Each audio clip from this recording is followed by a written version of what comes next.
I'm so glad for the past 3 presentations in this series, the timeline of redemption. And I'm glad that by God's grace, we have another meeting. And I'm glad, Prince, that by God's grace, we are together again and just seeing how all this kind of unfolds. But can't wait to see how the Lord will lead in this presentation as well, and this talk. Praise the Lord. We ended the previous part by dissecting through the potential confusion between the 400 years of affliction and then the 430 years of sojourn. And we discovered there that period of 430 years is from when God makes the promise to Abraham in Genesis 12. And that takes us to the day that the children of Israel leave Egypt. The scripture is very explicit to say it was the same day, is how accurate God executed that. And that took them 430 years exactly. And so we spent some time dissecting through the different characters and showing just how exactly all of the events from Genesis 12 all the way to Exodus 12 happened within that period. And after our discussion, as I was reflecting on the points that we covered, it came to mind that perhaps let's look at it again ever so briefly, but in reverse. Not so much to show the technicalities of all the numbers, because that's what we did the first time around, going through it forward, but just to point out a different part of the same picture. And what came to mind was just to show how few generations actually take place between those two periods. And what's helpful is a couple of the key characters, the scriptures tell us how old they were at death. So if we start at 430 and then rewind backwards, think about the timeline backwards and just see it through the lens of the generations, we'll pick up an indication of just how many generations we're working with here. So the person that's leading the children of Israel out of Egypt is Moses. And for this, we skip all the way to Deuteronomy, last chapter in the book of Deuteronomy, which is Deuteronomy 34. And verse, let me get there. Deuteronomy chapter 34 and verse 7. Deuteronomy 34, verse 7, where we find, and Moses was 120 years old when he died. His eye was not dim, nor his natural force abated. That's at the end of Deuteronomy. If we now go backwards to the beginning of Deuteronomy, we find another piece of time information that helps us to piece together Moses' timeline. And this is Deuteronomy chapter 1, verse 3. And it came to pass in the 40th year, in the 11th month, on the first day of the month, that Moses spake unto the children of Israel, according unto all that the Lord had given him in commandment unto them. So we're right at the end of that 40-year period in the wilderness, and Moses gives them the book of Deuteronomy. At the end of the book of Deuteronomy, Moses dies. So what that allows us to do is to now rewind and say 40 years earlier is when the wilderness sojourn begins. And that one, we saw it clearly in the previous chapter, in the previous discussion, part 3, that would bring us right back to Exodus chapter 12. So from the end of Deuteronomy 34 to Exodus 12 is that 40-year period. And we're still dealing with the character Moses. If he's 120 years old when he dies, 40 years earlier makes him 80 years old. So Exodus 12 has Moses at 80 years old. And it's one we now see that we now can start to look closely at the generations just to see what exactly is going on. And for this, we are going to go to Exodus chapter 6, where we're given a breakdown of the genealogies of the tribes of Israel. And there we will find something that will tie the generations together nicely. And for that, we're going to go to Exodus 6, verse 20. We're going to start there, and we're working backwards in this. So we know Moses is 80 years old when the Exodus happens. That's when the wilderness wandering begins. And in Exodus 6, verse 20, we find this. And Amram took Jochebed, his father's sister, to wife, and she bare him Aaron and Moses. And the years of the life of Amram were 137 years. For the purpose of this segment of kind of working backwards, we're not so interested in the details of exactly which years and so on and so forth of these different characters. We just want to see the generations. So Moses' father is Amram. If we now skip up the chapters and to find, well, who's Amram's father? And we'd find that answer in Exodus 6, verse 18. And the sons of Kohath, Amram and Izhar and Hebron and Uziel. And the years of the life of Kohath were 133 years. So Amram's father is Kohath. Let's ask the next question. Well, who is Kohath's father? And Kohath's father is given to us in verse 16, so just 2 verses earlier. And these are the names of the sons of Levi according to their generations: Gershon and Kohath and Merari. And the years of the life of Levi were 137 years. So let's just summarize there. We have got Moses, and his father is Amram, and his father is Kohath, and his father is Levi. Now, Levi is one of the sons of Jacob, who we saw clearly in the previous section as part of the 12 tribes. So we can now just summarize the rest of the list. Levi, son of Jacob, and for those who really do like to take notes for everything, let's go back to Exodus 1, just so that we can make it absolutely clear that this isn't kind of like similar sounding names. Like this is the exact same characters we're talking about. And here we'll read Exodus 1, verses 1 and 2. Now these are the names of the children of Israel which came into Egypt. Every man and his household came with Jacob: Reuben, Simeon, Levi, and Judah. So there's Levi as a son of Jacob.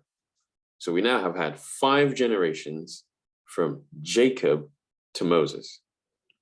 We spent a lot of time in the book of Genesis where we saw clearly that Jacob's father is Isaac, Isaac's father is Abraham.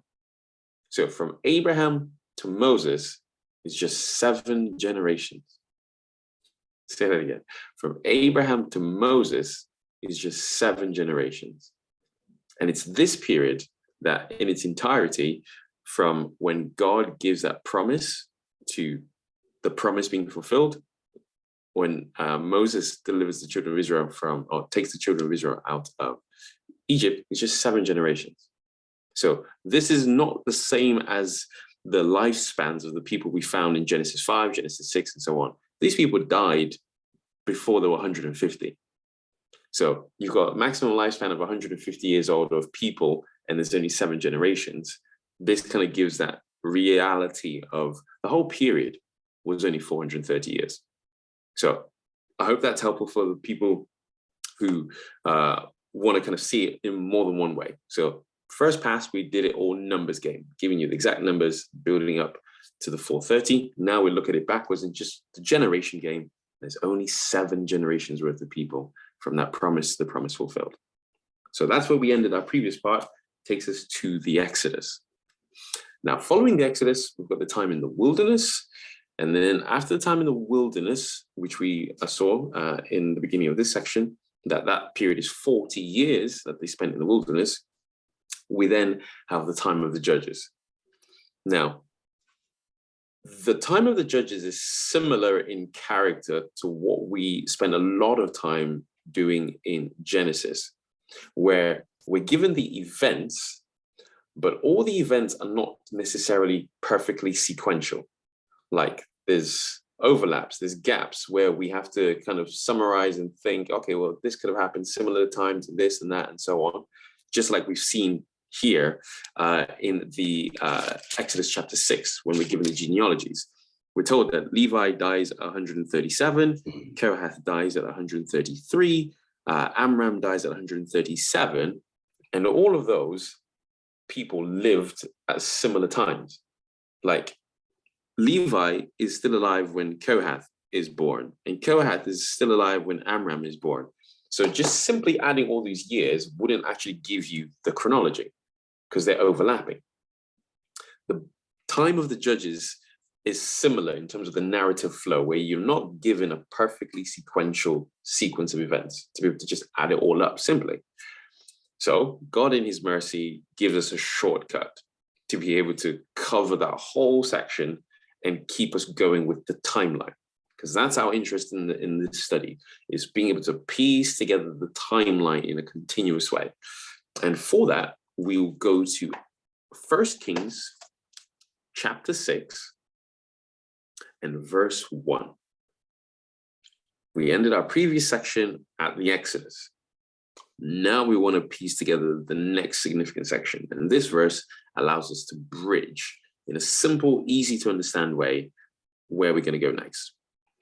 In in 1 Kings chapter 6, verse 1, we find it reads, "And it came to pass in the 480th year after the children of Israel were come out of the land of Egypt, in the 4th year of Solomon's reign over Israel, in the month Ziph, which is the 2nd month, that he began to build the house of the Lord." Now that verse is a mouthful. All right, so much information just thrown at you. You're like, what am I supposed to do with this? The key part that we want to take is that link that says that Solomon beginning to build the temple is 480 years after the Exodus. So for those kind of piecing it together, in Exodus happened in Exodus chapter 12. And here we find the next connecting link in the timeline in 1 Kings 6, verse 1, that says, the next major thing is the building of the temple, which Solomon begins to do in the 4th year of his reign, in the 2nd month, which is Ziph, he begins to build it. So we take that 480-year jump from the Exodus to the building of the temple, or at least to the beginning of the building of the temple. That's a 480-year gap. So I know you've been kind of like keeping track of all the different timeline points. So I'll give you time just to put that in. That after the Exodus, the next major point in the timeline that is absolutely explicit is the building of the temple in Jerusalem by Solomon, which he does in the 4th year of his reign. Now, here is where I said, God is very helpful in filling in the gaps, because the next section that we've now just entered is the section of the kings. Now, there's certain parts of scripture where it becomes clear that God is strongly suggesting, focus your attention in this bit. If you've tried to spend too much time on the other bit, you're going to get lost in the detail, potentially. Not that it's impossible to find the answer.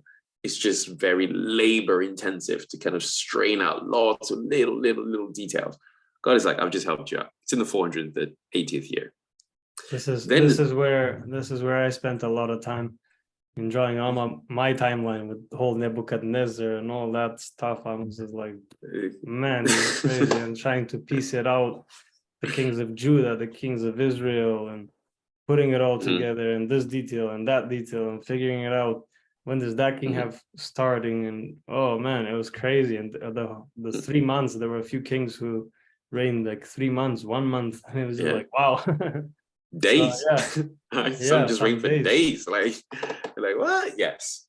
It gets very, very technical. And all this information is there and it's useful. But like you've experienced, requires an enormous amount of patience and brain power to try to make sense of all of this. So we're going to go through this because all the data is there. And like I say, for the people who are piecing this along, it's important to see the data because God doesn't include things in the word that are there for no purpose. Okay. So we need to be aware of it, know where it is. And then if that's something that is important for us to, and I think it is important for us to be able to show why we're saying the things, how we're arriving at these conclusions. So that's what we're going to do in this next section. I'll open it by trying to make clear something that happens in the narrative. And perhaps let's start the sequence, and then I'll point out where in the narrative something happens that takes us in two different directions. And we need to be clear on which direction we're going to follow so that we can be able to answer the question, which is, well, what's the timeline? What's the timeline? And where we are here in 1 Kings 6 verse 1, we've been given that it's in the 4th year of Solomon's reign. Now we want to know clearly, where does Solomon fit in the sequence of the kings? So let's start right at the beginning. The previous books to Kings were the books of Samuel, 1st and 2nd Samuel. Now it's in the books of Samuel that we find the 1st Kings. So prior to this, during the time of the post-Joshua period, we entered the period of the judges. And God was raising them up just to point the people back to the instructions that Moses had given. But then the people decided that they were going to ask for something. And the thing that they were going to ask for was they wanted a king like everybody else. Israel was unique in that their king was the God of the universe, whose throne is not here on earth. And God had shown them for the last 40 years in the wilderness, and then the subsequent time after conquering the land of Canaan, though they didn't do it perfectly, but he showed them that, listen, I am your military general. I will fight your battles for you. With me, you will be perfectly successful in everything that you did. But we had seen in the first discussion that we had that faith is the key in cooperating with God. And the children of Israel just struggled with this. And so what ended up happening is things didn't go great. They slipped backwards because they had stopped trusting God, and God then had to raise somebody up to demonstrate afresh that the only way to be successful is to trust God. And this is what the time of the judges is about. The people are oppressed by somebody. God raises up a judge to deliver them from the oppression. And then once they're delivered, the judge then becomes the instructor of the people to show them the ways of the Lord. So the times of the judges were not just like a continuous series of wars, though it might seem like it when you just breeze through it. It was a time of apostasy, which led to being subjugated, another nation coming in to oppress them. God raised up somebody to break the oppression. Then they get instruction on the ways of righteousness. And the people typically stayed in the way of righteousness until the judge died. Then they went back into apostasy, and we just keep repeating the cycle. Meanwhile, the entire time, God is their king. So the judges are not kings. They're just there to execute and show what God's intent is for the nation. But it comes to a point where the people get tired of this cycle of judges, and they say, we want a king like everybody else.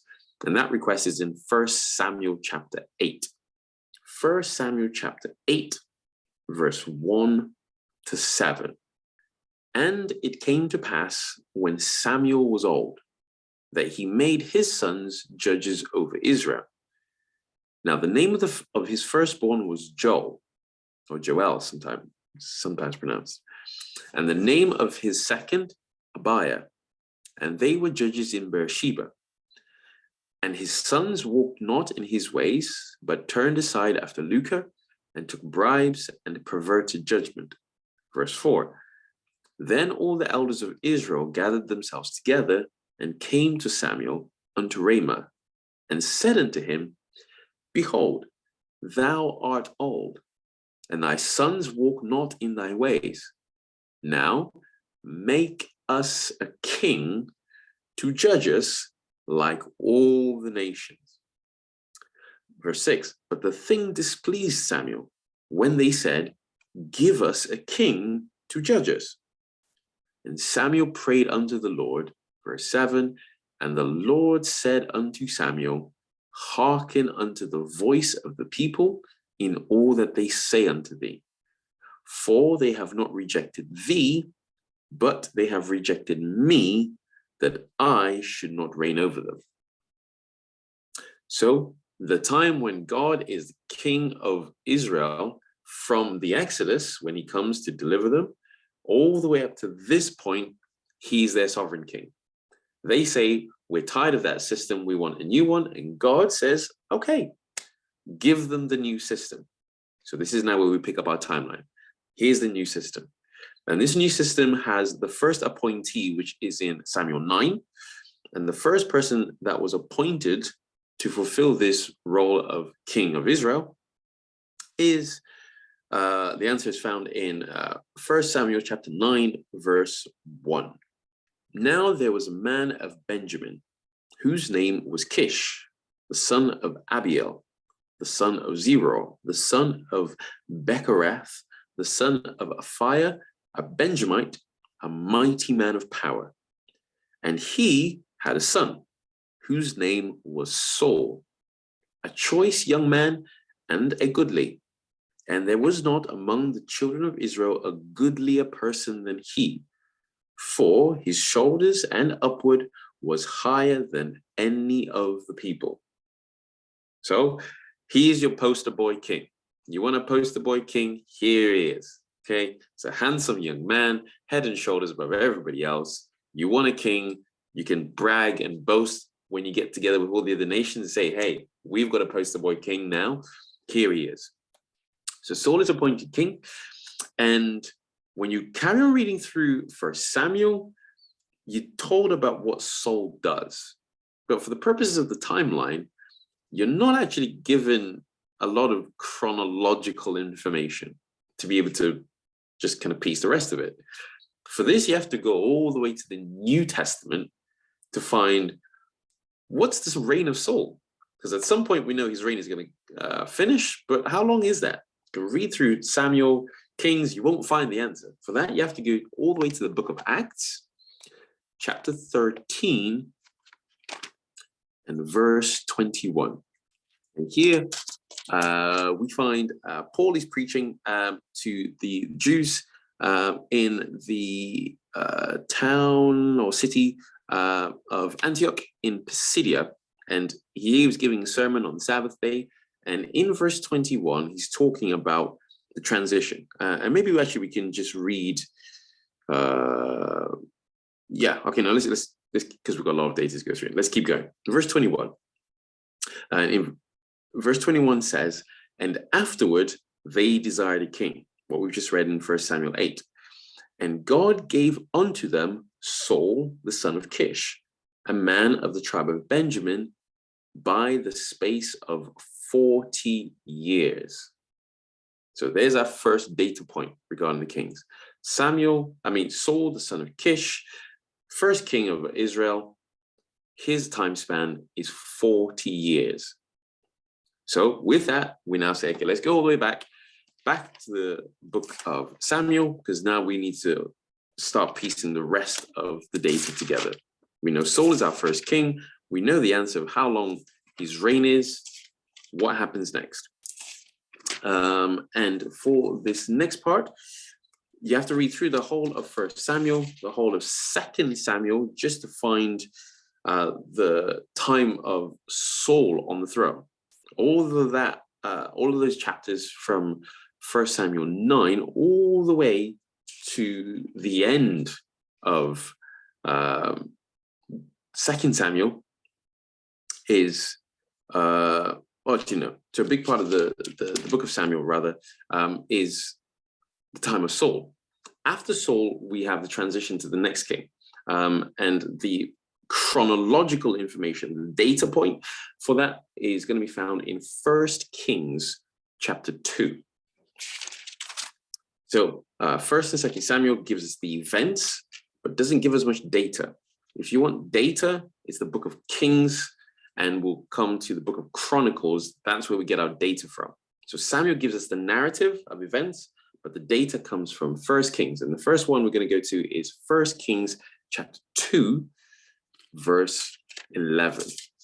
So in 1 Kings chapter 2, David is coming to the end of his reign. And he's speaking to his son, who he's going to take over. So we'd see that in verse 1 of 1 Kings chapter 2, that David is speaking to his son who's about to take over. But the data point that we're interested in is in verse 11, where we read, "And the days that David reigned over Israel were 40 years. 7 years reigned he in Hebron, and 33 years reigned he in Jerusalem." Now, that's our first reference. We now need to go to 1 Chronicles chapter 3, verse 4 to find the same information, but with an additional piece of data. So 1 Chronicles chapter 3, and we are interested in verse 4. And there we read, "And these 6," now the 6 being referred to are the sons of David. You would find that in verses 1 to 3. These are the sons of David. So verse 4 says, "And these 6 were born unto him in Hebron, and there," which is Hebron, "he reigned 7 years and 6 months. And in Jerusalem he reigned 33 years." So we've been given this additional 6-month period to add into our Chronicle of the Kings. So the reign of Saul was 40 years. The reign of David was 40.5 years. The 6 months that we've seen in 1 Chronicles 3, verse 4.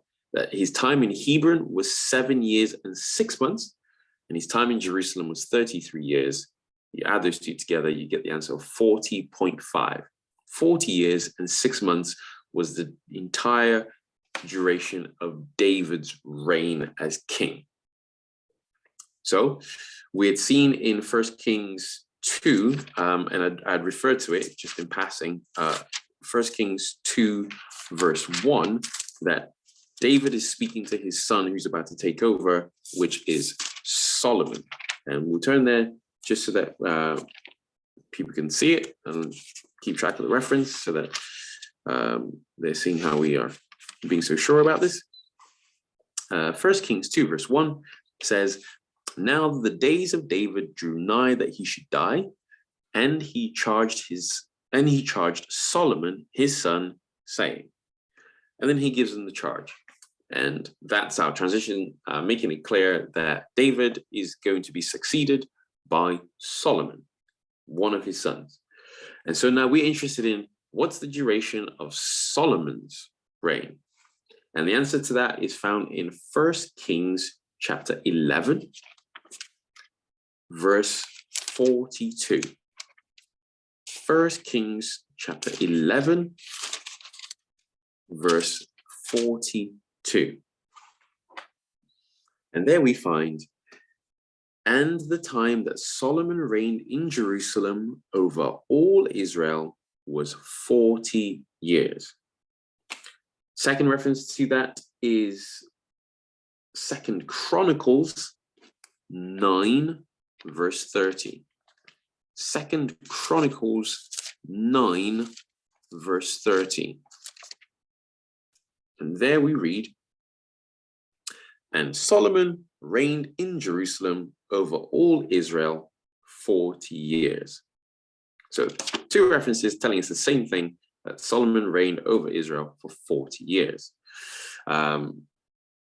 This is now the part in the story where we have to stop, because something has happened during the reign of Solomon.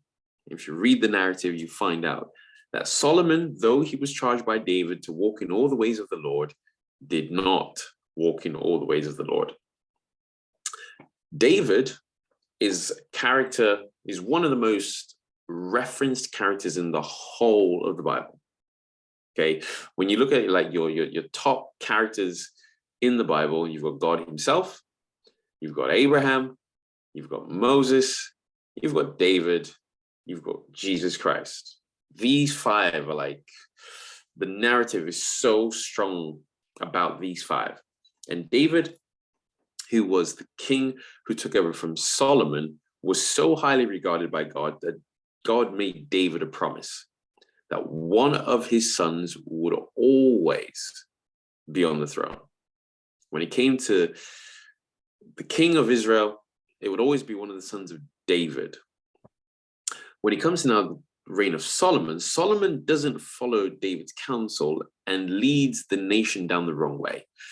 But God is so merciful to Solomon for the sake of his father David, and God does not remove Solomon from being on the throne, despite his apostasy.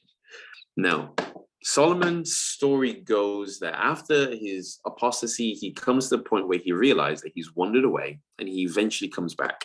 And this is where we find the book of Ecclesiastes, where after his time of trying this, that, and everything else, he realizes that the whole duty of man is to fear God and give him glory, keeping his commandments.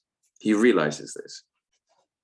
But despite his repentance, he has started something in the nation that is a seed that is sown that at some point will bear fruit. And so because of his father David, God does not execute this in the time of Solomon, but he says that in the time of the son of Solomon, God is going to deal with the situation. So this is where we now have that transition, that the son of Solomon is Rehoboam. He's the one that's the next in line. And now God says, gives Rehoboam an opportunity to fix some of what Solomon has started. And just summarizing it for the sake of just keeping it clear for everybody, the narrative, in the time of Rehoboam, as soon as he takes over the throne, God gives him the opportunity to fix what his father had done wrong. And one of the things that his father had done wrong is that he began to oppress the people. In other words, Solomon became a bit of a tyrant. And he was so harsh and oppressive that once he had died, the people were like, we need a break. And we've had this long enough. And so they come to Rehoboam and appeal to him to say, your father was very hard on us. Could you please lighten the burden? And Rehoboam is given opportunity and time to reflect. And he goes and he asks the wise men, the people that were the counselors, the people who were the sounding board in the time of Solomon. And he says to them, what should I do? And they counsel him to say, listen to the people. Okay, if they're asking you to ease off on them, listen to them and give them that. Rehoboam didn't really want to do that because he had seen power. In his father Solomon, he had seen the exercising of power and he wanted a piece of the action. So he says, like, I need a second opinion. And he gets his second opinion from his peers, from the people in his age group. And he says, boys, what should I do? And they say, listen, you need to crank this up. Whatever your father did, you need to tell the people, I'm going to take it up even higher. Rehoboam likes this because it feeds to his ego. He gets to be this chest-thumping king on the throne that tells everybody what to do. So when the appointed day comes and the people say, okay, what are you going to do? He says, listen, if you thought you had seen something in the time of my father, you haven't seen anything yet. And I'm going to make it even worse, even harder, even harsher. And you guys need to stay in line. The people are like, no, we're not going to listen to this guy. And what happens then is that the nation of Israel, the kingdom, is split. One goes towards what later becomes known as the kingdom of Israel. 10 of the 12 tribes go to that part of the kingdom. And this becomes a separate kingdom who we're going to see. I'll just show maybe a couple of the kings on this side of the narrative. Becomes a separate kingdom of Israel. because of the promise that God had made to David, God ensures that something is left over to the descendants of David. And what's left over to him is what then becomes known as the kingdom of Judah. These two, the two of the 12, are the other kingdom. So you now have two kingdoms, the kingdom of Israel and the kingdom of Judah. The sons of David remain on the kingdom of Judah side. On the kingdom of Israel side, we're going to get a new line of people. And this new line of people is not going to be a perfect biological succession, is what we'll see. And so when you're now going through the data, through the rest of the First and Second Kings, First and Second Chronicles, the part to realize is we are only interested in one of these kingdoms for the sake of completing the timeline. But let's just show the people what happens on this other side. So after Solomon, we get Rehoboam, like I've described, but then we find that once Rehoboam is rejected by the people, they appoint a new king. And the king that they appoint is Jeroboam. So the sequence has been Saul, David, Solomon. When we get to Rehoboam, we've got a split. We've got now two lines. So let's look at the Israel line. Just briefly, we'll look at a few of their kings, and then we'll go to the Judah line. So for the Israel line, our reference is going to be 1 Kings 14, verse 20. 1 Kings chapter 14, verse 20. This is where we find the reign of Rehoboam. And here we read, "And the days which Jeroboam reigned were 22 years, and he slept with his fathers, and Nadab, his son, reigned in his stead." So Nadab is the one that takes over. So let's pick up Nadab. So Nadab's reign is given to us in 1 Kings 15, verse 25.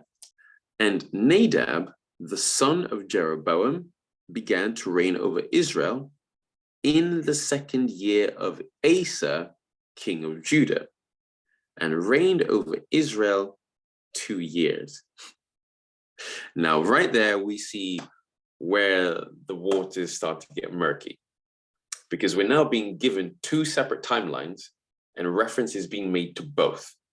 So we've got the timeline of Nadab, who's the son of Jeroboam, and we're told that he begins his reign in the 2nd year of Asa. We're like, well, who's Asa? Where's this guy coming from? And why do we need to know him? Okay. And so you're now trying to reconcile the 1st year of Nadab with the 2nd year of Asa. And you're like, oh, where does it all fit? Let's just carry on for a few more. So 1 Kings chapter 15, verse 16 is where we've got the next piece of information. So you notice we're going to go we're jumping back and forth, back and forth, back and forth, back and forth. But this is what happens. So in verse 16, we read, "And there was war between Asa and Baasha, the king of Israel, all their days." We'll carry on reading. Verse 17, "And Baasha, king of Israel, went up against Judah and built Ramah, that he might not suffer any to go out or come in to Asa, king of Judah." Summary: Israel and Judah are now trying to frustrate each other because there is an important religious aspect to this. And this is the plan of redemption. This is what this whole story is about. And so once the apostasy begins, the people are departing away from God's instruction regarding the plan. Now, God is trying to preserve the plan, and this plan is being preserved in Jerusalem. Once you now get a new king over the same people, which is now the kingdom of Israel, we need to do something to frustrate people's religious heart being drawn to Jerusalem. Because if they're still intimately connected with Jerusalem, they're likely going to be connected with Jerusalem's king. And if you've got a nation of Israel over here, this king kind of gets a little bit jealous that all my people keep going to this king to receive instruction about the ways of God. And no, we need to get in the way. And that's what's happening here between Baasha and Asa. They're frustrating each other's purposes. Let's look at a few more verses in 1 Kings 15. Let's jump to verse 24. Verse 24 gives us another part of the timeline, which will make sense when we come back to the other side. Verse 24 says, "And Asa slept with his fathers and was buried with his fathers in the city of David, his father, and Jehoshaphat, his son, reigned in his stead." Let's jump down to verse 27 of the same chapter. "And Baasha, the son of Ahijah of the house of Issachar, conspired against him. And Baasha smote him at Gibbethon, which belonged to the Philistines, for Nadab and all Israel laid siege to Gibbethon." Verse 28, "Even in the 3rd year of Asa, king of Judah, did Baasha slay him and reigned in his stead." What are we talking about?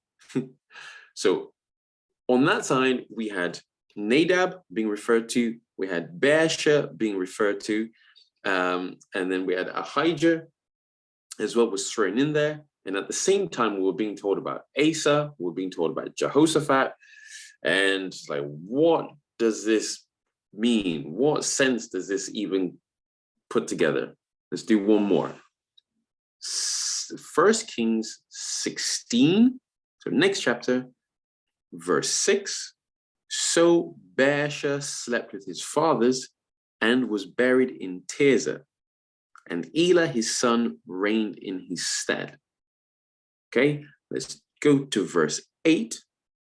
"In the 20th and 6th year of Asa, king of Judah, began Elah, the son of Baasha, to reign over Israel in Tirzah 2 years." Now, this is where we're going to stop in the narrative of this side, because there was something that God was trying to do with the kingdom of Israel, which is to give them a chance to show themselves faithful to him.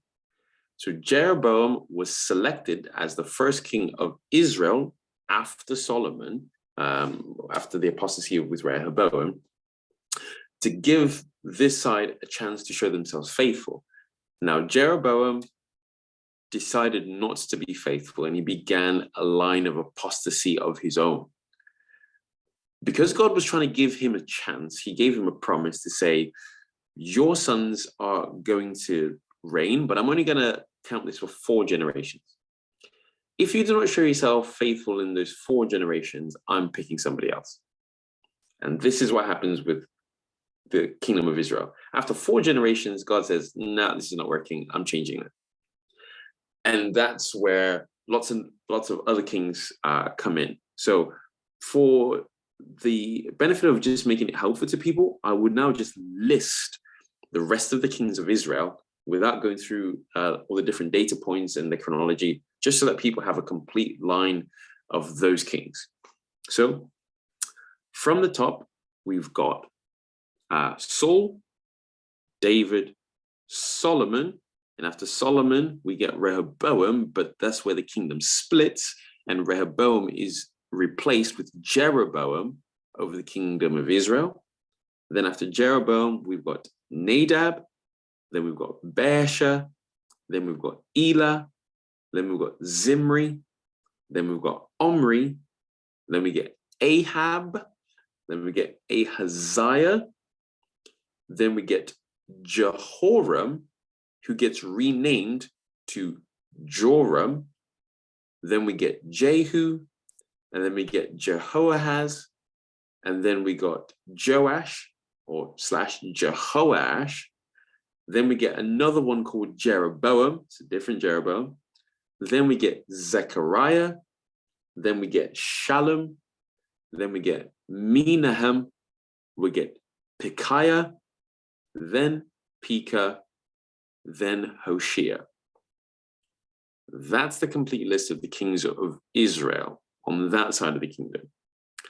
For the purposes of the timeline of redemption, we are not so interested in these kings, because that line ends up going into Assyria, into captivity, and they never really come back. They kind of just vanish, and just because God spreads them out. It's a judgment from God. This is part of what we saw in God saying, this is the consequences of obedience, is the consequences of disobedience. With this line of kings, it just never came together. And eventually they're taken off to Assyria. And from the rest of scripture, you just don't really hear anything about them. So we want to focus now on the side where the rest of scripture does keep us focused. And this is now where we're going to come back and say, let's pick it up again from Rehoboam. So on the nation or the kingdom of Judah, Rehoboam is the first one after the kingdom has split. And so we want to now piece together what happens in the rest of these kings. So let's just summarize for the people who are keeping track of all the data now, to say that King Saul, we found that his reign was 40 years. King David, we found his reign was 40.5 years. And then Solomon, we found that his reign was 40 years. Now we're at Rehoboam.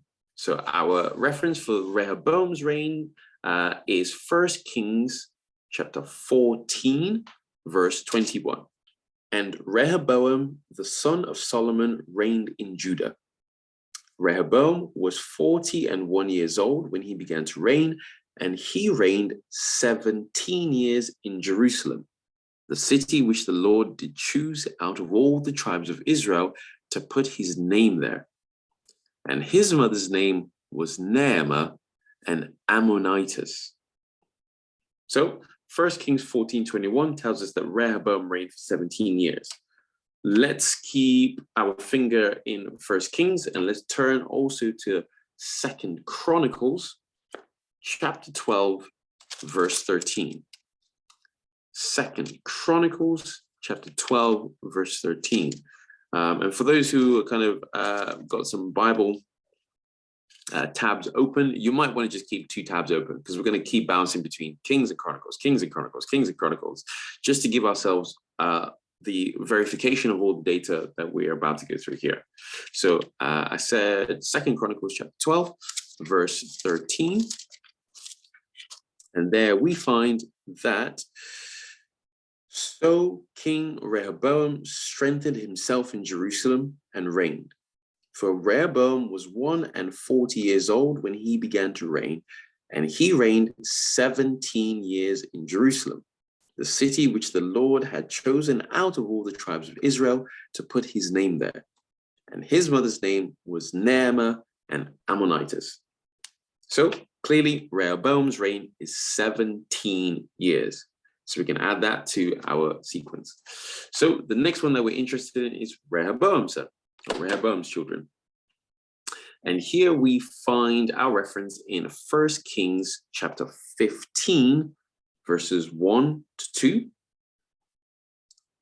And then the second reference will be 2 Chronicles chapter 13, verses 1 to 2. Now in the 18th year of King Jeroboam, the son of Nebat, reigned Abijam over Judah.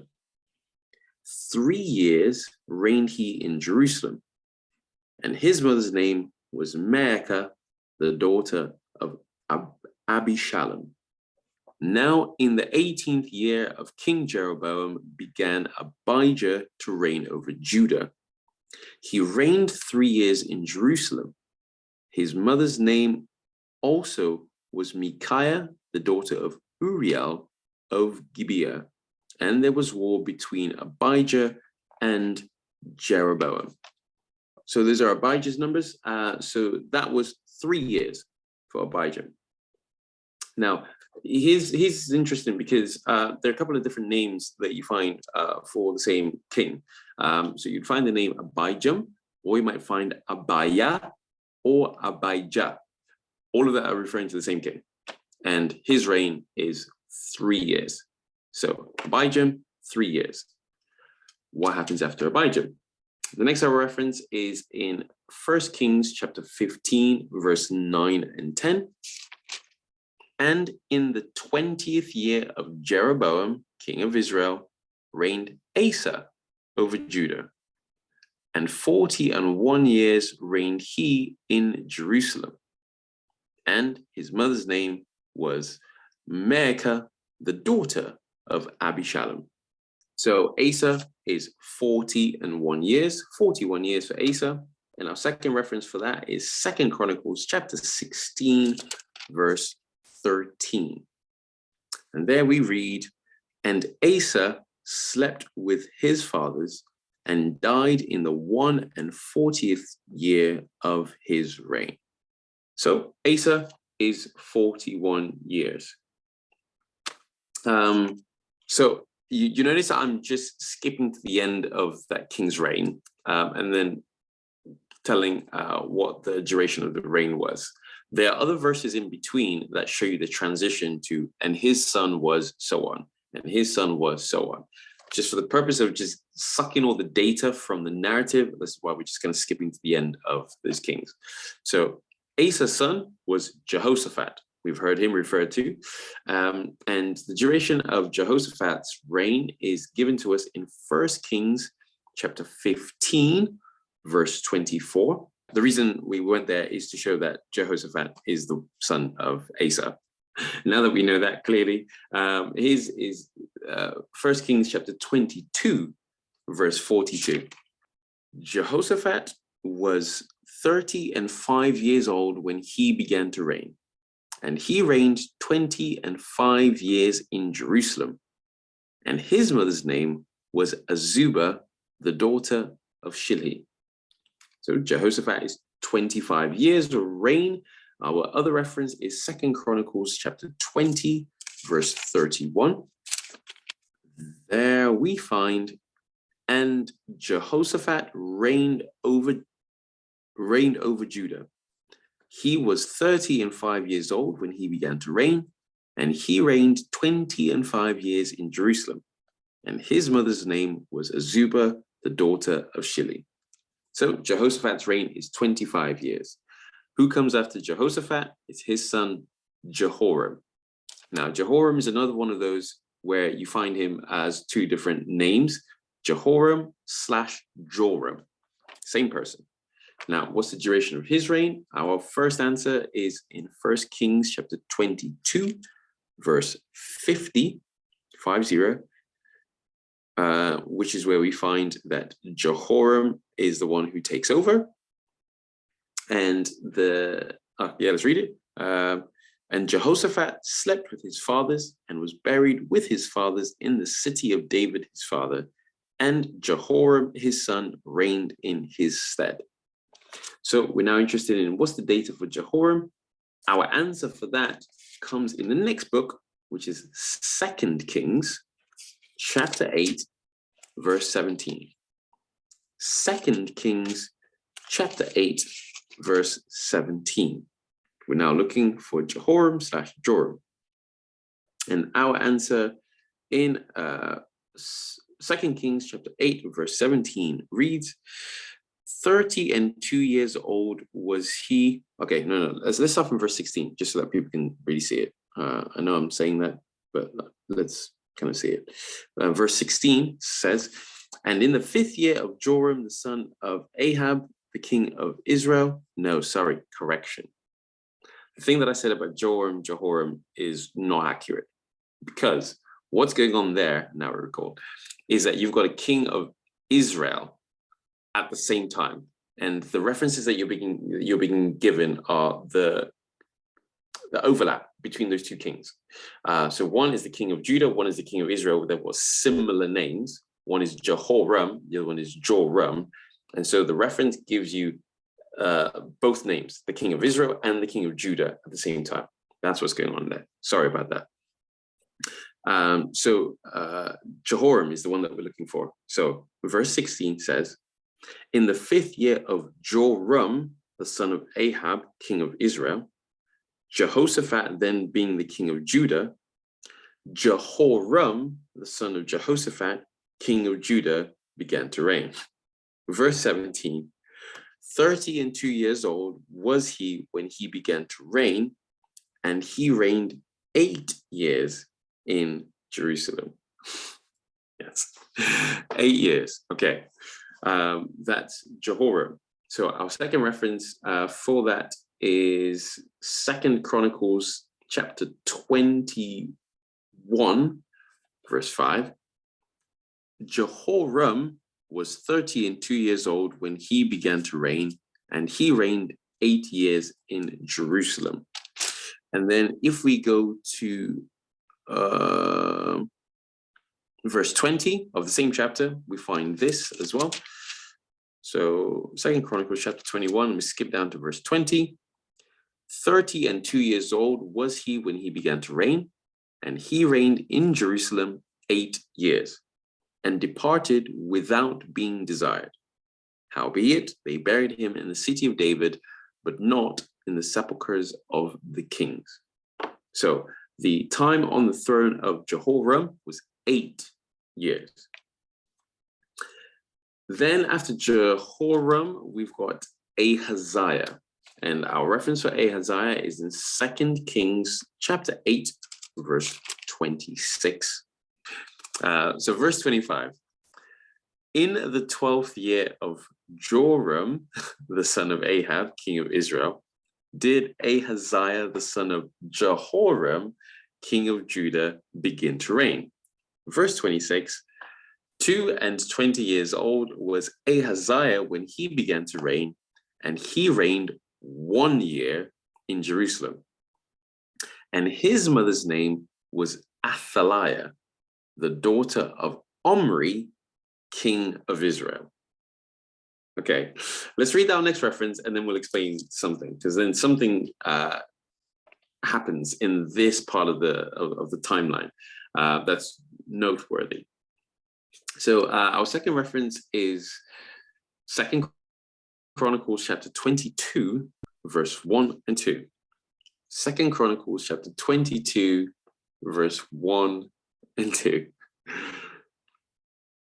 And there we read, and the inhabitants of Jerusalem made Ahaziah, his youngest son, king in his stead.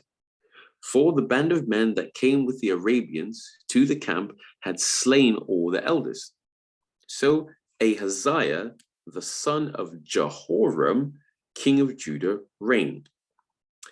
42 years old was Ahaziah when he began to reign, and he reigned 1 year in Jerusalem. His mother's name also was Athaliah, the daughter of Omri. Now, I said we need to explain something, and I think it's been illustrated beautifully by the confusion when we're going through these kings with Abijah, Abiah, Jehoram, Joram, like okay. That is reflective of exactly what's happening in the interaction between the kingdom of Judah and the kingdom of Israel at this point. In that, they have now started marrying across each other. All of these kings that we're being given, some people would have noticed that we're given the name of the mother. And that seems like one of those, like, why do I need to know that? Why do I need to know who the mother of this king was? The reason you need to know is it allows you to now see that apostasy is getting deeper on the side of Judah. The mother of the kings of Judah is sometimes the daughter of the king of Israel. And so you're given the mother and it's just thrown in there and you're like, okay, what am I supposed to do with that? When you look more closely, you start to see they've married across each other, and the apostasy from Israel is now reached over the side of Judah. Now, Ahaziah, we're told, only reigned 1 year, and his mother was Athaliah. Now, why is Athaliah important? Athaliah is important because this is the only time where we find a queen over any of the kingdoms of either Judah or Israel. Athaliah, after the death of her sons, decides that she's going to be the ruler of Israel, and she makes herself queen. So it's important to note Athaliah in the sequence of the kings, even though she's not a king, she's a queen, because she's done something weird. And it takes a little while before what she does gets undone. So let's now pay attention to Athaliah, because her reference for her time on the throne is 2 Kings 11, verse 3. To give people the confidence in what I've just said, let's read from verse 1 to 3. Verse 1 to 3. 2 Kings 11, verse 1. And when Athaliah, the mother of Ahaziah, saw that her son was dead, she arose and destroyed all the seed royal. But Jehosheba, the daughter of King Joram, sister of Ahaziah, took Joash, the son of Ahaziah, and stole him from among the king's sons, which was slain.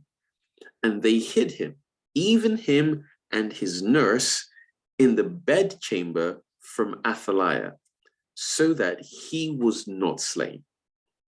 Verse 3, and he was with her, hid in the house of the Lord 6 years. And Athaliah did reign over the land. Okay, we're going to come back to that. Let's find our second reference, which is in 2 Chronicles chapter 22.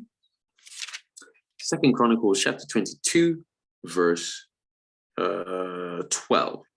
From verse 10 to 11, we find the same narrative being given to us, that Athaliah decides to kill all the seed royal, the sons of the king, after Ahaziah has died. So this is verse 10. Verse 11, we find that Jehosheba, the daughter of the king, takes Joash and hides him away.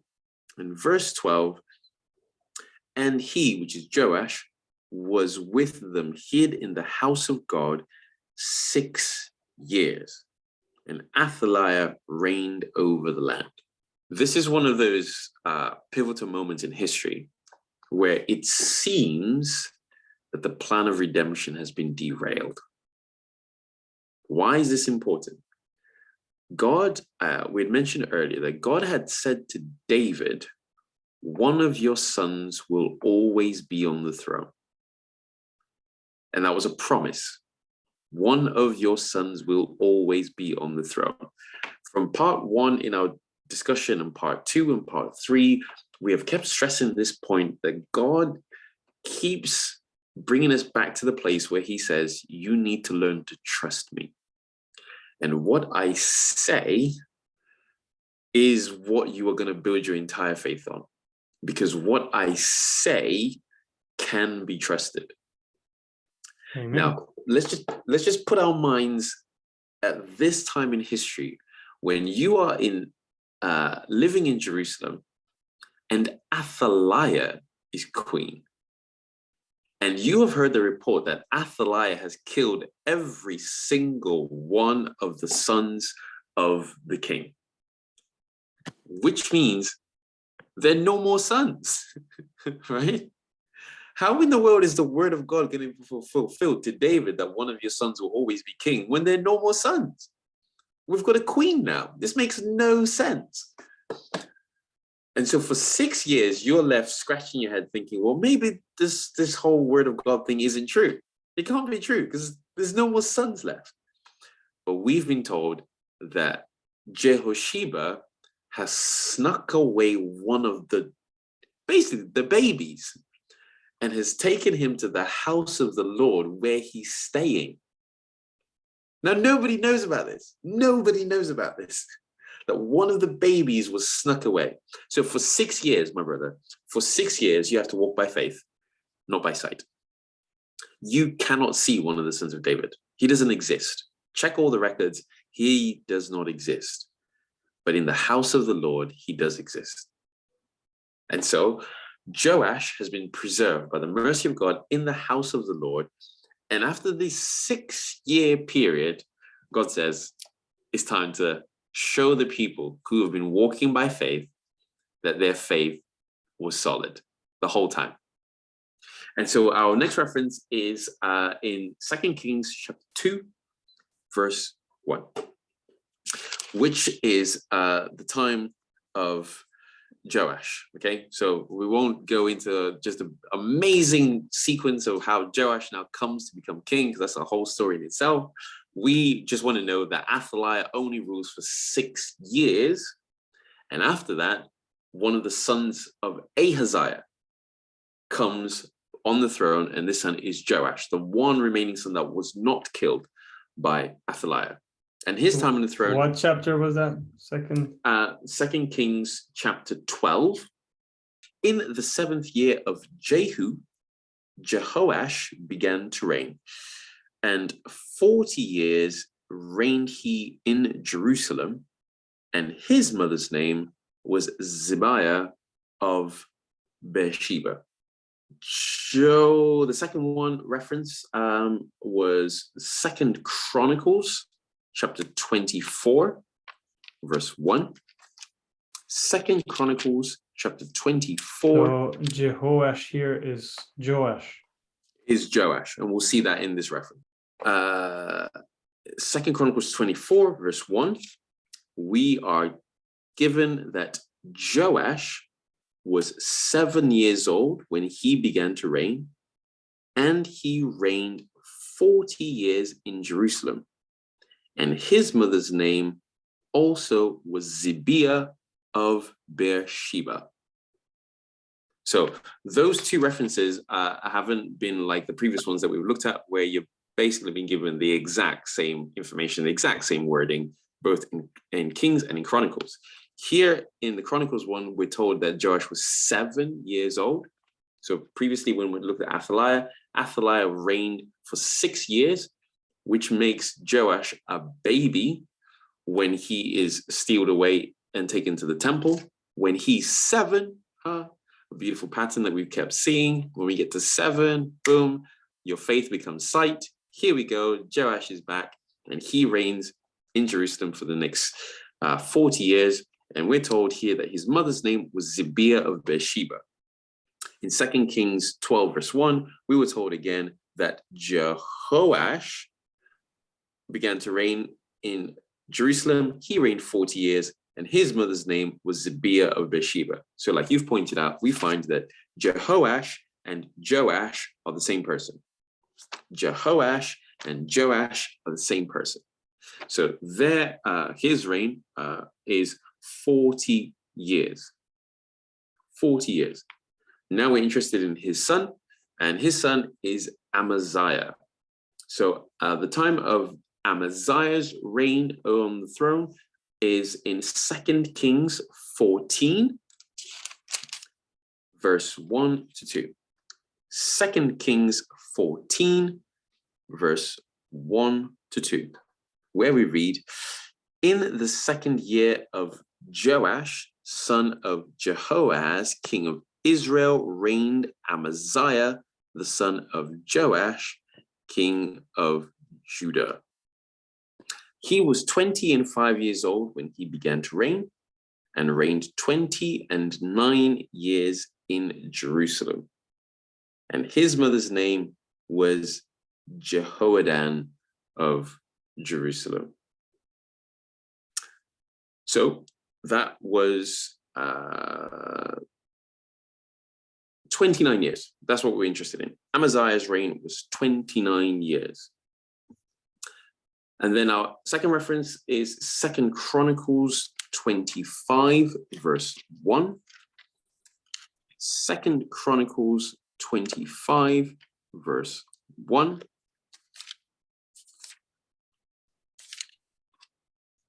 And there we read that Amaziah was 25 years old when he began to reign, and he reigned 29 years in Jerusalem. And his mother's name was Jehoadan of Jerusalem. So Amaziah has got 29 years on the throne.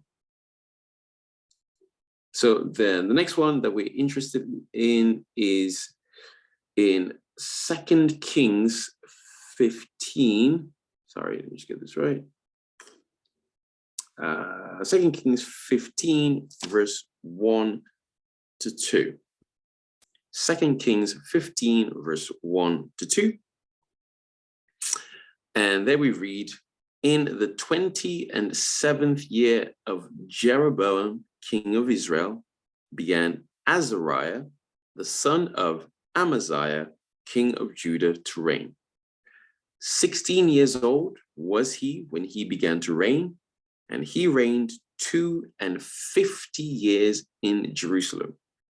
And his mother's name was Jecholiah of Jerusalem. So that one that we're interested in is 52 years on the throne. 52 years. It's a really long reign. And our second reference for that is in 2 Chronicles chapter 26, verse 3. 16 years old was Uzziah when he began to reign, and he reigned 52 years in Jerusalem. His mother's name also was Jecholiah of Jerusalem. Now, there we're like, oh, okay, hang on a minute. In 2 Kings, we were told that this was Azariah. And then here in Chronicles, we're being told it's Uzziah. What's going on here? Is it Uzziah? Is it Azariah? Same guy. Same guy. So his mother's name on both sides was Jecholiah his mother's name was let me get it right. Jecholiah of Jerusalem and reigned Jecholiah of 52 years. Jerusalem. Yeah, 52 years. So 52 years. That's what we're interested in. Uzziah, 52 years. Okay, the next one that we want to pick up is Jotham. And this one is in 2 Kings 15, verse 7 is where we're going to start. So Azariah slept with his fathers, and they buried him with his fathers in the city of David. And Jotham, his son, reigned in his stead. So that's our transition from Azariah to Jotham. And then we want to jump down to verse 32 to 34, same chapter, 2 Kings 15, and now we're jumping down to verse 32 to 34. In the second year of Pekah, the son of Remaliah, king of Israel, began Jotham, the son of Uzziah, king of Judah, to reign. 25 years old was he when he began to reign, and he reigned 16 years in Jerusalem. And his mother's name was Jerusha, the daughter of Zadok. And he did that which was right in the sight of the Lord. He did according to all that his father Uzziah had done. So Jotham's time was 16 years in Jerusalem. And then our second reference is 2 Chronicles 27, verse 1. And then we're going to read verse 1 and then jump down to verse 8. 2 Chronicles chapter 27, and we read verse 1 first, where we find Jotham was 25 years old when he began to reign, and he reigned 16 years in Jerusalem. His mother's name also was Jerusha, the daughter of Zadok. And we skip down to verse 8, where we find he was 25 years old when he began to reign, and reigned 16 years in Jerusalem. 16 years. We can read verse 9 as well, because that's going to give us our transition to the next king, if you have it. And Jotham slept with his fathers, and they buried him in the city of David, and Ahaz, his son, reigned in his stead. So we found that Jotham's time was 16 years, and now we're looking for Ahaz. Let's probably do this more efficiently. Are you able to transition to 2 Chronicles chapter 28, which is going to give us the next verse, 28 verse 1. So staying in 2 Chronicles, we go to 28. You want to go to Kings and just give? Oh, actually, no. Let's probably keep that. Maybe just give one. Maybe just give one reference. So okay. We're just reading the same thing over and over. Yeah. Sure. So let's go to 2 Chronicles 28, verse 1. where we find, and Ahaz was 20 years old when he began to reign, and he reigned 16 years in Jerusalem. But he did not that which was right in the sight of the Lord, like David his father. So Ahaz's one was 16 years. Now, his son was Hezekiah. So if we skip to the next chapter, 2 Chronicles 28, we can stay in Chronicles for the rest of these. To 29, chapter 29. Yeah, Next chapter. Second Chronicles chapter 29 and verse 1. The next king is Hezekiah. And there we find, and Hezekiah began to reign when he was 25 years old, and he reigned 29 years in Jerusalem. And his mother's name was Abijah, the daughter of Zechariah. So Hezekiah's reign is 29 years. Now, Hezekiah's son is Manasseh. He's the next one on the throne, and our reference for that is in 2 Chronicles chapter 33, verse 1. 2 Chronicles chapter 33, verse 1.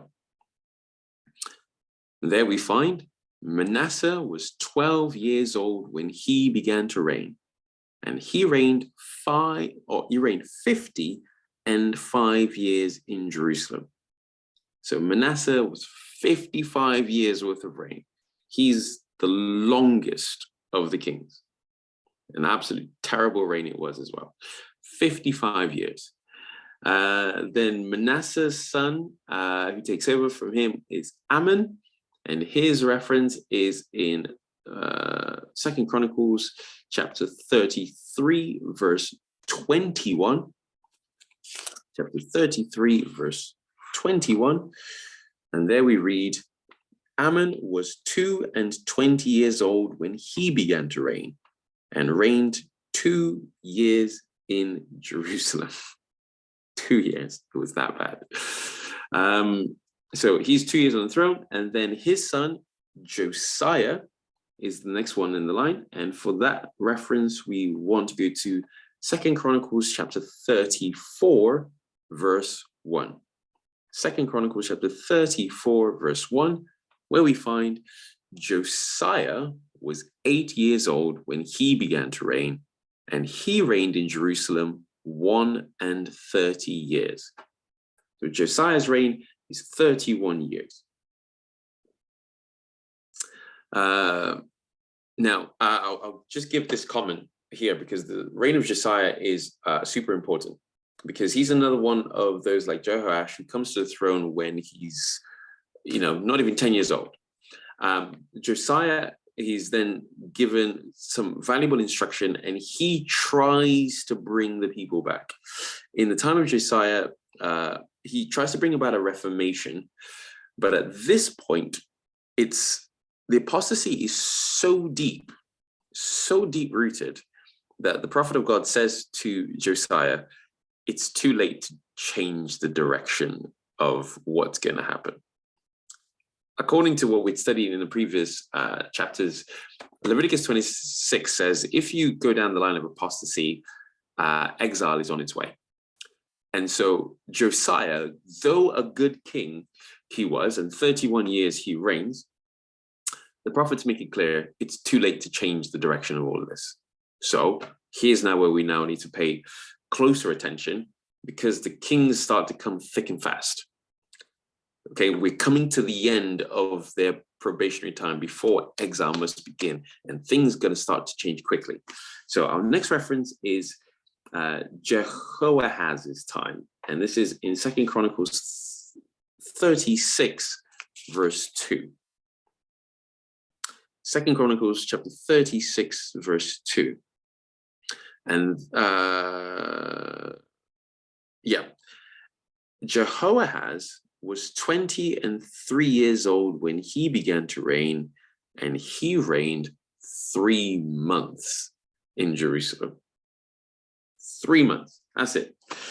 Our next reference is in, we just read 36:2, good. Our next one is 36:5.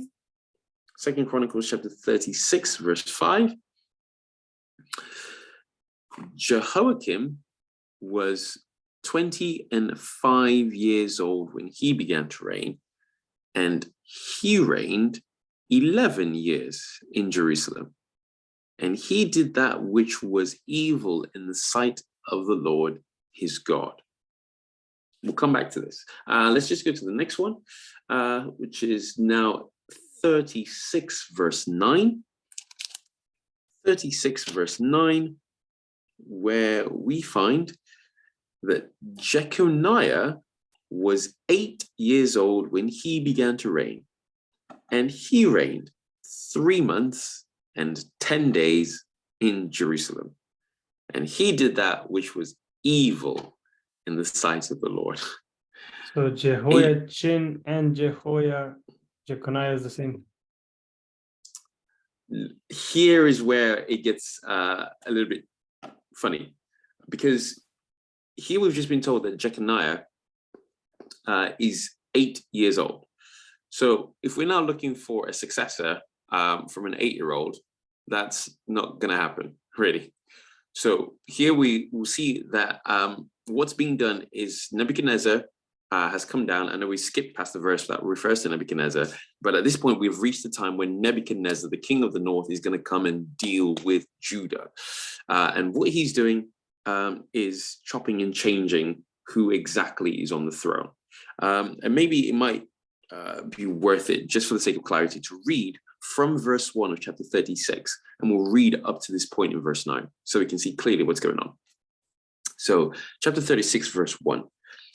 Then the people of the land took Jehoahaz, the son of Josiah, and made him king in his father's stead in Jerusalem.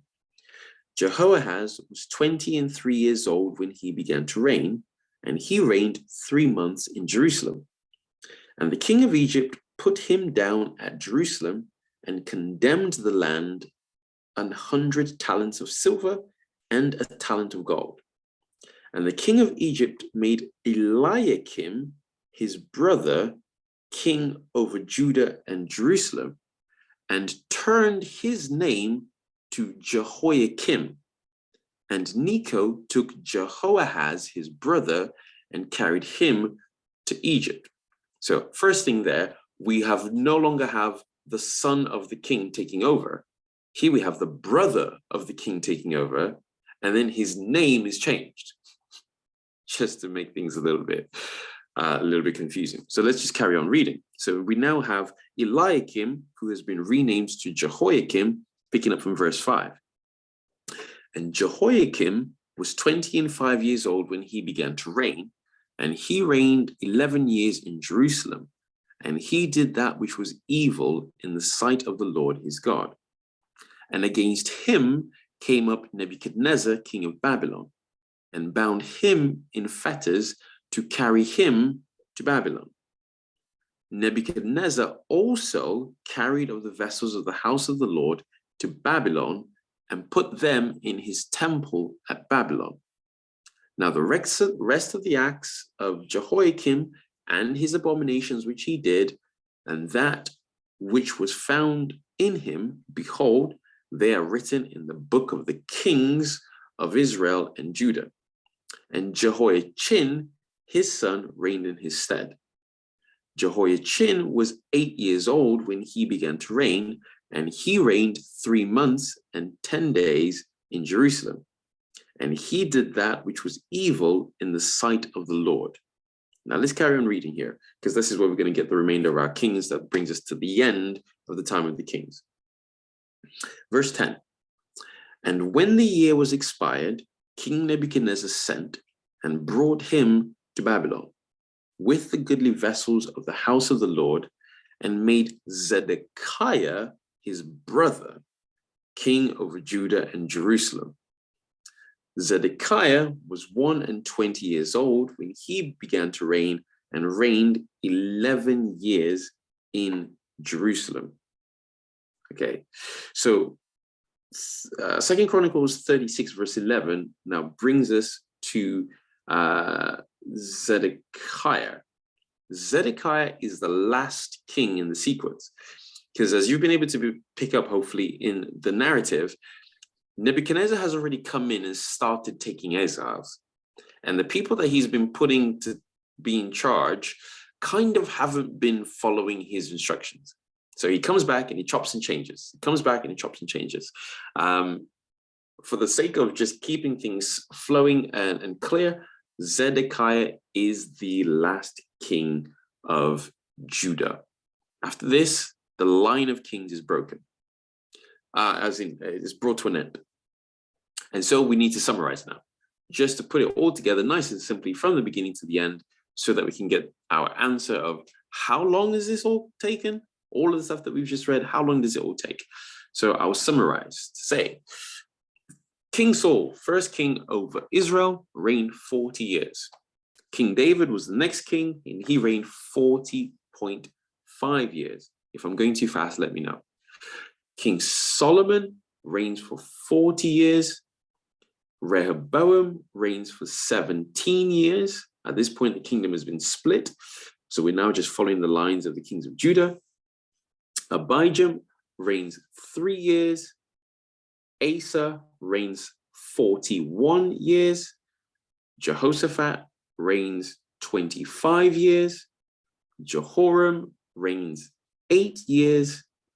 Ahaziah reigns 1 year. Athaliah, who's our only queen in this sequence, reigns for 6 years. Joash reigns for 40 years. Amaziah reigns for 29 years. Azariah reigns for 52 years. Jotham reigns for 16 years. Ahaz reigns for 16 years. Hezekiah reigns for 29 years. Manasseh reigns for 55 years. That's 5-5. Ammon reigns for 2 years. Josiah reigns for 31 years. Jehoahaz reigns for 0.25 of a year. Jehoiakim reigns for 11 years. Jeconiah reigns for 0.25 of a year. And then Zedekiah reigns for 11 years. When you put that all together, the time of the kings is 474 years. So, sequence of the kings brings us to the time when exile begins. So let's now see that the time in history that we've reached to is where the exile now happens, and we go to Babylonian exile. So what's the piece of information that we want to take away from that? Sorry, no, I'm just giving you the wrong answer to that. It's math. 514 years. Exactly. Sorry, my bad. 514. Here's what it is. I've jumped to the next thing in the sequence. And the next thing in the sequence... I was trying to recount it again. I was like, something's wrong. Yeah. No, something's wrong. Something's definitely wrong. Well done. And the thing that's wrong is that answer that I gave you has subtracted the time of Solomon, a big chunk of the time of David, to bring us to that last point, which was Temple and Solomon. That's the thing that we were wanting to reconnect. So the time of the kings, you're correct, is 514 years. So from that, we want to take away the entire duration of the time of Saul, which was 40 years. We want to take away the entire duration of the time of David, which was 40.5 years. And then we want to take away the first 4 years of the time of Solomon. Now, if you do all of that, what answer do you get? Well, probably 474. No, I don't think you will. I can do the math. Let's see. If you 514 minus 40. 5. Yeah. 429. Okay, 40.5 minus 4. 429.5. Now, yeah, we are going to keep track of that 0.5 because that's half a year worth keeping track of. And as we've seen, there have been kings who've reigned on the throne for less time than that. And it's important to keep track of all those details. So 429.5. Why is that a useful number? We had started this section by seeing that the time from the Exodus to the building of the temple being started was 480 years. We've gone through the time of the kings to allow us to now be able to make the next big jump. So this number 429.5 allows us to join from when the temple began to be built to the end of Zedekiah's reign. That's the 429.5 year jump, which takes you to when Nebuchadnezzar says, all right, I'm done with this. All right, just destroy the whole city. This is what brings us to the end of the book of 2 Chronicles. And at the end of that, we see that Nebuchadnezzar comes and just destroys everything. And it's at this point, we come to this verse that we had read in our previous study, 2 Chronicles chapter 36, verse 20. Yeah, just to start from verse 20. 2 Chronicles chapter 36, verse 20. We've read the first part in our previous reference to see that Nebuchadnezzar had come, destroyed, and started taking things from the temple and taking them to Babylon. So verse 20, we read, and them that had escaped from the sword carried he away to Babylon, where there were servants to him and his sons until the reign of the kingdom of Persia. Verse 21 is our critical data point. To fulfill the word of the Lord by the mouth of Jeremiah, until the land had enjoyed her Sabbaths. For as long as she lay desolate, she kept Sabbath to fulfill 70 years. So that last part, the 70 years, is our next data point. So from the end of Zedekiah's reign, we now add that 70 years, because this is the point where now Nebuchadnezzar has destroyed everything and he says, we're done with Jerusalem. Jerusalem as a city is over. Everybody to Babylon. And the time of exile in Babylon, as we've seen before, was 70 years. So to our timeline, we add the 70 years. Here is where things now get difficult. Similar to what we mentioned earlier about the time of the judges, about the exact timings of everything is a little bit blurry, and there's so much detail and it's really hard to piece together exactly. Here is another one. Once the time of the kings is over, as we're talking about the kings of Judah, and we're now in Babylon, this kind of perfectly sequential, and this one reigned for this one, and this one reigned for this one, and this one was the son of this one, ends. And what we now have is a series of events and a series of historical points with not a lot of data there. And so if you now pick up the narrative in the next book of the Bible after 2 Chronicles is the book of Ezra. Ezra opens the same way that 2 Chronicles 36 ended. And maybe let's read those two just so that people can see that absolutely clearly. So let's go to 2 Chronicles 36, and we're going to go to verse 22 first.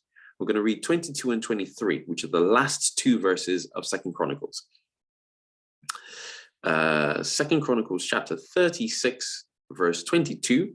And there we find, now, in the first year of Cyrus, king of Persia, that the word of the Lord spoken by the mouth of Jeremiah might be accomplished, which is the 70 years that Jeremiah talked about, the Lord stirred up the spirit of Cyrus, king of Persia, that he made a proclamation throughout all his kingdom, and put it also in writing, saying, thus saith Cyrus, king of Persia, all the kingdoms of the earth hath the Lord God of heaven given me, and he hath charged me to build him an house in Jerusalem, which is in Judah.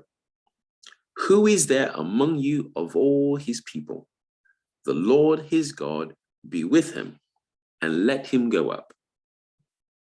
That's the end of 2 Chronicles. The words of Jeremiah have been fulfilled. The Lord has stirred up Cyrus to make a proclamation to say, exile is over, you can go back now.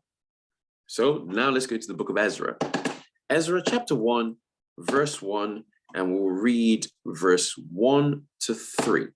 Now in the first year of Cyrus, king of Persia, that the word of the Lord might be fulfilled, let the word of the Lord by the mouth of Jeremiah might be fulfilled, the Lord stirred up the spirit of Cyrus, king of Persia, that he made a proclamation throughout all his kingdom, and put it also in writing, saying, thus saith Cyrus, king of Persia, the Lord God of heaven hath given me all the kingdoms of the earth, and he hath charged me to build him an house at Jerusalem, which is in Judah. Who is there among you of all his people? His God be with him, and let him go up to Jerusalem, which is in Judah, and build the house of the Lord God of Israel. He is the God, which is in Jerusalem. So the parts that we're interested in there is the data of when this is happening. We're told this is the first year of Cyrus, king of Persia. And we know that this first year of Cyrus is the same as the 70th year of exile. Like 70 years of exile is now done at the same time that the first year of Cyrus is. This is important because the focus of the rest of the kings that we're now coming across are the kings of the Medes and Persians.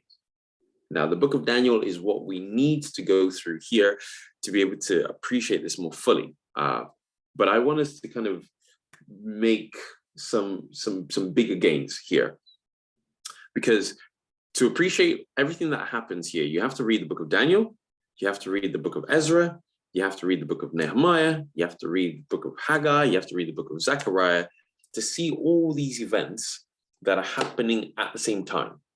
So these books are giving you different perspectives of the same chunk of history. And this next chunk of history is the time after the kings of Israel, in the times of the kings of the Medes and the Persians. Now, scripture does not keep as accurate an account of the chronology of the kings of the Medes and the Persians like we have just done with the kings of Judah. Like with the kings of Judah, we could go each one, find two different references for the same information, bang, bang, bang, bang, bang, bang, bang, bang, bang, bang, bang, bang, bang. But you can't do that with the kings of the Medes and the Persians. So this is where you now have to temporarily stop our progress through scripture, which is all that we've done up to this point. From Genesis to 2 Chronicles, we have just been using the Bible and the Bible alone. At this point, if we want to continue the timeline, we now have to go to history and start calling upon some historical records from other nations to now say, what does the first year of Cyrus actually mean? What does the first year of Darius and the first year and all these other kings, what does that information actually mean? Where does it all fit? And here's what we'll find. That we have to now start putting things into our modern system, our modern counting system, our modern dating system, just so that people can wrap their heads around what we're talking about. Because these different nations kind of had their own systems of keeping track of time and so on. To make it easy for us, we need to put it in the language that we can understand. And the language that we can understand is the BC AD dating system, which is what most of us use to run our lives. So here we are doing this recording here now in March, AD 2023. So for the rest of this information, we're going to stick with that system because at least people can understand it. It's not a perfect system. It has issues. However, people understand it. And that's the main thing that we're trying to accomplish. Just make all this information understandable. There's a big gap in the narrative that is really hard to pick up until you look at the history. Because what we are given at the end of Chronicles is Cyrus saying, go back and rebuild the temple. And Ezra goes back and he rebuilds the temple. After Ezra, we get to the next book, which is Nehemiah. Nehemiah isn't trying to rebuild the temple. We'll end this part here then, and we'll continue with the history and the other things in the next part. So that is not too long, one part.